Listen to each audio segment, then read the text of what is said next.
clear day when the sky is blue and there's just enough breeze to blow the clouds away, you can stand on the big hill above the valley and watch Duck and Oliver far below, busily at work on Duck's branch line near the sea. The two engines are very proud of their matching coats of gleaming color. Oliver often talks about the time that Douglas saved him from scrap. If it wasn't for his help, Oliver will say, I might have been caught when I ran away from the scrapyard, and I would never have come to live here on Topham Railway.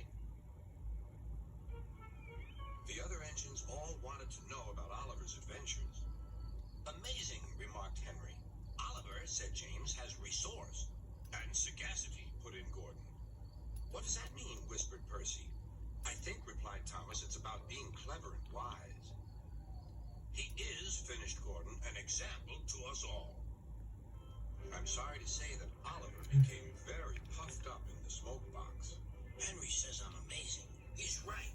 He whistled as he swooshed along the line. One day, Sir Topham Hatt came to see him. You are doing well. Now you must learn how to look after freight cars. Every wise engine knows that you cannot trust freight cars. The other engines warned Oliver, but he took no notice.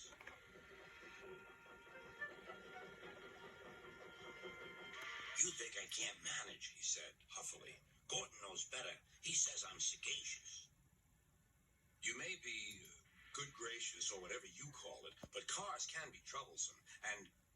Say no more, Duck, interrupted Donald. It's a pity, but the wee engine will just have to learn for himself. Oliver pulled some loaded cars to a siding and pushed the empties to the chute.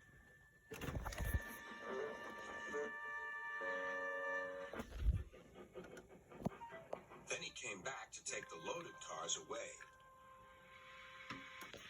But they were comfortable and didn't want to move. What right is he to poke his funnel in here? We want Duck, Or Donald. or Douglas. Look sharp, Puffed Oliver. that's not the way to speak, hissed the cars. We'll get even. Oliver heard nothing. The cars moved smoothly at first. Then suddenly, Oliver felt them push forward. His driver applied the brakes, but they were useless against the surging cars. On, yelled the cars. Oliver fought hard, but still they forced him on and on.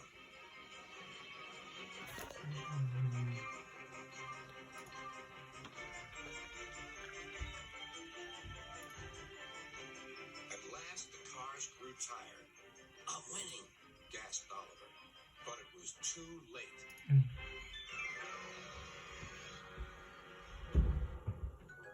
Oliver lay bruised and bemused, bunker down in the turntable well. Duck surveyed the damage. Hello, Oliver. Are you being a good, gracious engine? Beg pardon, but we really don't like this sort of surprise. Donald and Douglas will miss their turntable until it is mended. That evening, Oliver was hauled gently to safety. I'm sorry, sir, He said to Sir Topham Hatt. I should have listened to Duck's advice. I don't feel good, gracious, or whatever it is. I just feel silly. Well, Oliver, replied Sir Topham Hatt, Now you know the damage cars can do. Yes, I do, sir. I look like a load of scrap iron. oh, I don't think so, laughed Sir Topham Hatt. But you do need to go to the works to be mended. The other engines now felt sorry for Oliver. The branch line won't be the same without you, whistled Duck. Come back soon. A few days later, Oliver did come back. His coat gleamed brighter than ever. He was a wiser engine, too, and never made a mistake about cars